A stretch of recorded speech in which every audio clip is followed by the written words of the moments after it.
Mwiriwe neza nshuti zanjye, uyu munsi ngiye kubabwira amazina 30 atangirwa n'inyuguti ya I, ndetse ayo mazina buri zina rigiye rifite ubusobanuro ndetse n'inkomoko yaryo.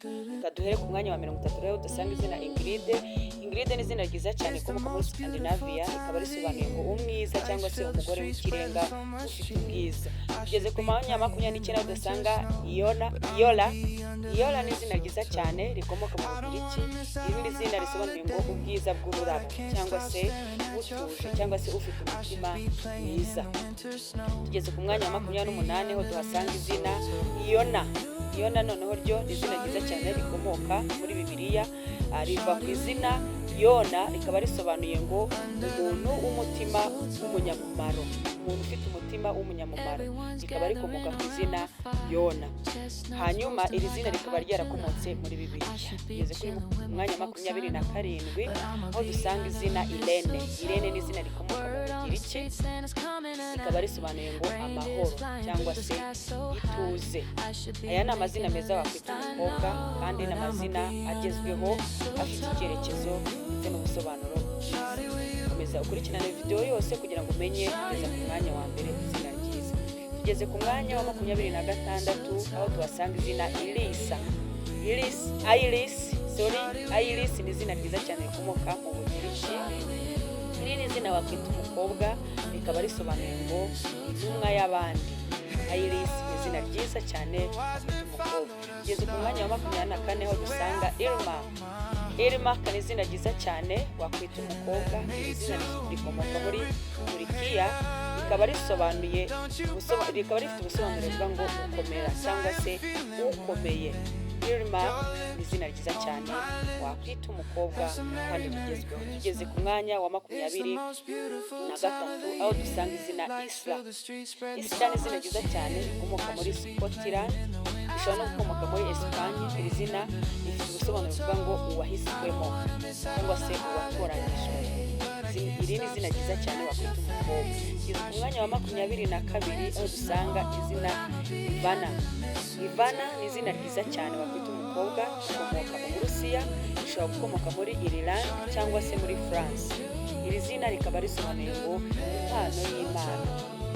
Ivana, iri ni izina wakwita umukobwa wawe rigezweho kandi ritarasakara, ritaritwa n'abantu benshi. Tugeze ku mwanya wa 21 aho tuhasanga izina Ivy. Izina Ivy ni izina ryiza cyane wakwita umukobwa, rikomoka mu Bwongereza bwa kera, rikaba risobanuye ngo impano. Iri ni izina ryiza cyane wakwita umukobwa. Dukomeze rero twihuse cyane kugira ngo dukomeze tugere no ku mwanya wa mbere. Ntiwibagirwe gukora subscribe wowe utarayikoze, naho wayikoze ukande like, sharing abandi babyeyi, ndetse ntiwibagirwe no gutera comment kuri indi zina ushaka kuzamenyera ubusobanuro. Tugeze ku mwanya wa 20 aho tuhasanga izina Ida cyangwa se Aida. Iri ni izina ryiza cyane rifite inkomoko mu ndimi zo mu Burayi. Iri zina waryita umukobwa, rikaba risobanuye ngo umukozi cyangwa se rikaba rifite ubusobanuro buvuga ngo umunyamwete, mbese umuntu utari umunebwe. Twakomeje rero dukomeze no ku izina rya 19. Aha turasanga izina ryitwa Indoni cyangwa se Indoni ni izina ryiza cyane wakwita umukobwa, rikomoka mu Buholandi. Iri zina rikaba risobanuye ngo umuntu mwiza cyangwa se utuje ufite umutima mwiza.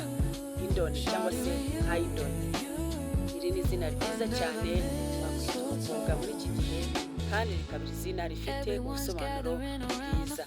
Twakomeje rero ku mwanya wa 18. Mwanya wa 18 turasanga izina Hydra cyangwa se Hydra. Iri zina ni izina ryiza cyane rikomoka mu Buhinde. Iri ni izina wakwita umukobwa, rikaba risobanuye ngo imbaraga cyangwa se ubuyobozi cyangwa se rikaba rifite ubusobanuro ngo umuntu ukomeye. Tugeze ku izina rya 17 Idris. Iri ni izina ryiza cyane ushobora kwita umukobwa, wanabyita n'umuhungu, rikomoka mu Barabu, rikaba rifite ubusobanuro buvuga ngo umunyabwenge cyangwa se umuntu wiga akamenya. Iri ni izina ryiza cyane rero wakwita umukobwa.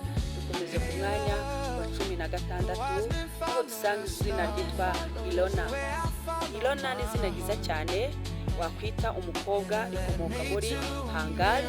Iri zina rikaba risobanuye ngo urumuri cyangwa se rikaba rifite ubundi bisobanuro ngo umucyo. Iri ni izina ryiza wakwita umukobwa. Tugeze ku izina rya 15 aho dusanga izina Ina. Iri ni izina ryiza cyane wakwita umukobwa, rikomoka mu Burayi cyangwa se mu ndimi zitandukanye zo mu Burayi, rikaba risobanuye ngo umugore mwiza. Ibi bisobanura umugore mwiza mu bice bimwe na bimwe byo mu Burayi. Twakomeje ku izina rya 14 aho dusanga izina Indra. Izina Indra ni izina ryiza cyane rikomoka mu Buhinde, mu muco w'Abahinde, rikaba risobanuye ngo umwami Imana. Indra ni izina wakwita umukobwa. Dukomeje rero kugira ngo turusheho kugenda tumenya menshi ndetse tunasobanukirwa, turi kugenda tumenya ubusobanuro bw'amazina twakwita abana bacu. Tugeze ku mwanya wa 13 aho tuhasanga izina Ira. Ira ni izina ryiza cyane wakwita umukobwa, rikomoka mu Bayahudi. Iri zina rifite ubusobanuro buvuga ngo umuntu uri maso cyangwa se umuntu ukangutse. Iri ni izina ryiza cyane wakwita umukobwa. Tugeze kuri iri zina nanone ryitwa Ila. Hari Ira hakaba na Ila. Ira rero ni izina ryiza cyane rikomoka mu Buhinde, rikaba risobanuye ngo isi cyangwa se umugisha w'isi. Ila ni izina ryiza wakwita umukobwa. Twakomeje ku mwanya wa 11 aho dusanga izina Indi cyangwa se Aindi. Iri ni izina ryiza cyane wakwita umwana wawe w'umukobwa. Iri zina rikomoka mu Buhinde aho rikomoka ku izina India cyangwa se Indira. Risobanuye ngo ubwigenge cyangwa se umuntu ufite kwigenga. Izina ryiza cyane wakwita umukobwa. Iri zina ntabwo rirasakara, ubasha kuryita umukobwa wawe rikamunezeza. Twageze ku mwanya wa 10 aho dusanga izina Isha. Isha ni izina ryiza cyane, ushobora kuryumva ukagira ngo ni mu Kinyarwanda, ariko rifite inkomoko mu Buhinde, rishobora no gukomoka mu Barabu, rikaba risobanuye ngo umuyobozi cyangwa se umurinzi. Iri ni izina wakwita umukobwa. Twakomeje ku mwanya wa 9 aho dusanga izina Irma. Irma ni izina ryiza cyane, rikomoka muri Germany. Izina rifite ubusobanuro buvuga ngo imbaraga cyangwa se ubutwari cyangwa se uburinzi. Iri zina rifite ubusobanuro bwiza cyane. Twakomeje rero n'umwanya wa 8 aho dusanga izina Ismaya. Ismaya ni izina ryiza cyane wakwita umukobwa, rikomoka ku izina Ishimayel. Iri ni izina risobanuye ngo umuntu wubahwa. Ismaya. Twakomeje cyane tugeze ku mwanya wa 7 tuhasanga izina Ayurvina. Ayurvina ni izina ryiza cyane rifite inkomoko muri Scotland. Iri zina rikaba risobanuye ngo inshuti y'inyanja. Ayurvina. Twakomeje no ku mwanya wa 6 tuhasanga izina Idona. Idona ni izina ryiza cyane rikomoka mu Bugiriki, rikaba risobanuye ngo umugore mwiza cyangwa se ufite ubwiza. Idona ni izina ryiza cyane wakwita umukobwa wawe, rikamubera kandi akanezerwa. Dukomeje ku mwanya wa 5 dusanga izina Aidorina cyangwa se Idorina.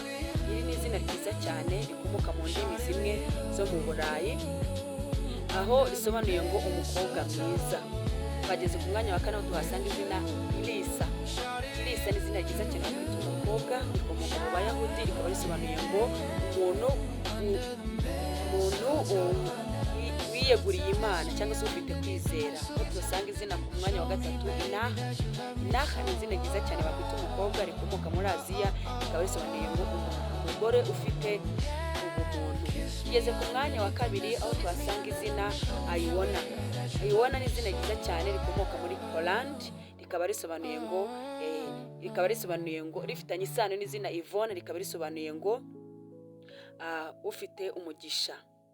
Twagiye rero ku mwanya wa 1 dusanga izina Isadora. Isadora ni izina ryiza cyane rikomoka mu Bugiriki, rikaba risobanuye ngo impano y'Imana. Murakoze cyane rero mwese kurikirana Arico AI TV show. Ntiwibagirwe gukora subscribe, like, share and comment. Mutabakunda.